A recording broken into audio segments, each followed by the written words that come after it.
పవన్ కళ్యాణ్కి ఒకటి ఇప్పటిదాకా సరే తెలుగుదేశం అనుకూల మీడియా అంతా సపోర్టింగ్ ఉంది కాబట్టి ఏ కథ అయినా సరే అట్లయినా పీస్ఫుల్గా నడుస్తుంది. కానీ క్రమంగా రేపు ఈ 19 స్థానాలు ప్రకటించినప్పుడు అసలు సమస్య వస్తుంది. ఇప్పటికైతే బుచ్చే చౌదరికి Rajahmundry rural confirm, Bheemili Ganta Srinivasarao confirm అన్నటువంటి పాయింట్ అయితే ప్రధానంగా వినబడుతుంది. ఇది కాకుండా ఒక రాజమండ్రి రూరల్ విషయంలోనే పక్కన పెడితే తాడేపల్లిగూడెం నరసాపురం సీట్ల విషయంలో కూడా తేడా వస్తే చాలా పెద్ద రచ్చ నడుస్తుంది అన్నటువంటి పాయింట్ నడుస్తుంది. ఇప్పుడు తాడేపల్లిగూడెం అటు ఆయన ఈయన ఉన్నారు కదా బొలిశెట్టి శ్రీనివాస్ది, నరసాపురంకి సేమ్ ప్రాబ్లం. కాబట్టి ఇవి రాబోయేటువంటి రోజుల్లో సీట్లను వాస్తవంగా ఈ తెలుగుదేశం జనసేన సభ ఉందనినే ఆ సీట్లు అనౌన్స్ చేయకుండా ఆపారు.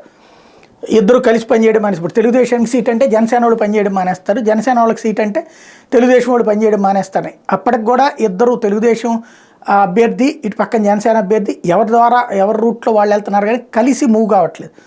కాబట్టి ఇక రాబోయే రోజుల్లో అసలు పరీక్ష సిద్ధమవుతుంది పవన్ కళ్యాణ్కి.